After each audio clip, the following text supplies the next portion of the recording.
அருமை தமிழ் சொந்தங்களுக்கு எனது இனிய வணக்கம்.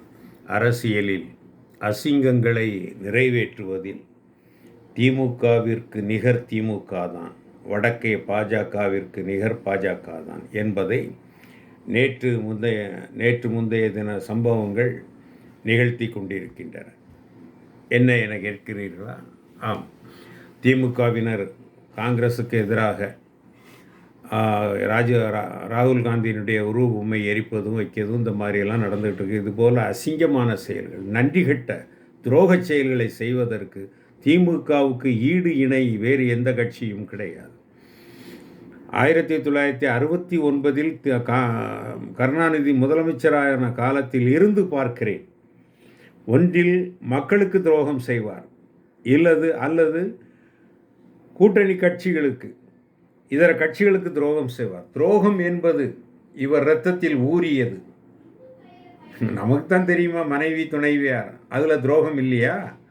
அது துரோகம் இல்லையா? அதெல்லாம் இவருக்கு சகஜம். இவங்க கட்சிக்கு அவர் படித்து கொடுக்குற பாடத்தில் முதல் அரிச்சு வழியாது தான் துரோகம்தான். துரோகம் எப்படி பண்ணுவது? என்ன நடந்தது? நீங்கள் காங்கிரஸ் கூட்டணியில் காங்கிரஸை 36 சீட்டை வச்சுக்கிட்டு அவங்க கூட்டணியோட நீங்கள் ஆட்சி நடத்தலையா? அந்த அம்மா ஜெயலலிதா மைனாரிட்டி சர்க்கார்னு சொல்லிக்கிட்டே இருந்தது. அதெல்லாம் உங்களுக்கு கண்ணுக்கு தெரியலையா? இப்போ அந்த தம்பி என்ன பண்ணியிருக்காப்புல? அவர் பாட்டுக்கு அவர் வேலையை பார்க்குறாரு, சரியாக செய்துக்கிட்டு இருக்கிறாரு. ஆனால் உங்களுக்கு பொறுக்க முடியல. திமுகவினருக்கு அப்படித்தானே, இந்த காங்கிரஸ் துணை போய் தானே இந்த ஆட்சி மாறிச்சு அப்படின்னு உங்களுக்கு நினப்பு. ஏன் நீங்கள் பண்ணலையா? நீங்கள் என்ன பண்ணீங்க? எடப்பாடியை முதலமைச்சராக்குறதுக்கு நீங்கள் திட்டம் போட்டிங்களா இல்லையா? அதுக்கு பேர் என்னது? துரோகம் தானே. தமிழ் மக்களுக்கு செய்த துரோகம் தானே. தமிழ் மக்கள் 59 இடம் உங்களுக்கு தானே தந்தாங்க. எடப்பாடியை முதலமைச்சராக்கி கூட்டணி மினிஸ்ட்ரி ஃபார்ம் பண்ணுங்கன்னு தந்தாங்க. அதான் ஓப்பனாக ஒத்துக்கிட்டாங்களே. அதிமுக காரங்களே ஓப்பனாக ஒத்துக்கிட்டாங்க. பேச்சுவார்த்தை நடந்தது உண்மைதான்ட்டு. பையன் உதயநிதியும் எடப்பாடி பையனும் பேசியிருக்கிறாங்களே. இதெல்லாம் வெளியே வந்தாச்சுல செய்தி.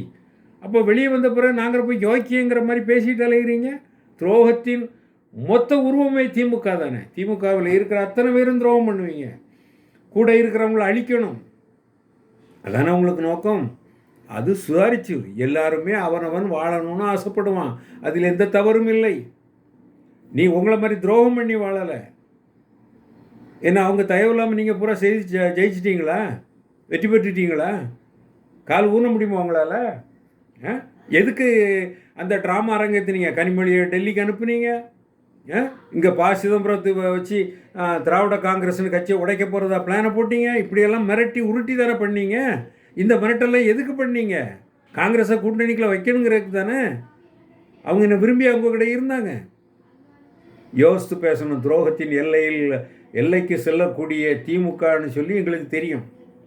திமுக துரோகத்தின் எல்லைக்கே போகும். நீங்கள் பொதுக்குழுவில் உங்கள் இளைஞரணி இதில் தீர்மானம் போட்ட உடனே எல்லாம் முடிஞ்சு போகுமா?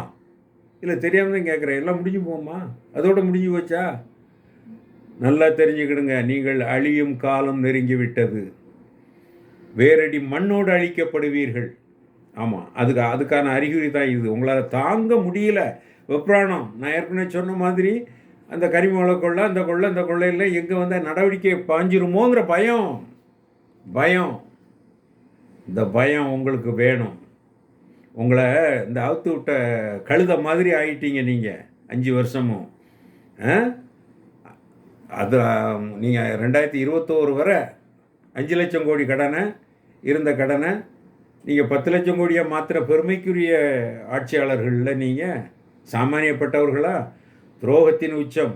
இன்னும் துரோகத்தை பற்றி பேசுகிறது நிறைய பேசுவோம். எனக்கு நேரம் இடம் கொடுக்கலை. ஆமாம், ஆதி காலத்துலேருந்து நீங்கள் துரோகம் பண்ணிக்க. நாட்டுக்கு துரோகம் எப்படி பண்ணீங்க, கட்சிகளுக்கு துரோகம் எப்படி பண்ணீங்க, எல்லாத்தையும் விலாவாரியாக பட்டியல் போட்டுருவேன். ஆமாம், எதையும் மன்னிச்சிடலாம். நம்ம மக்களுக்கு துரோகம் பண்ணுறீங்க பாருங்கள் 69லேருந்து. அதை ஏற்றுக்கிடவே முடியாது. ஜனநாயகத்துக்கு துரோகம்.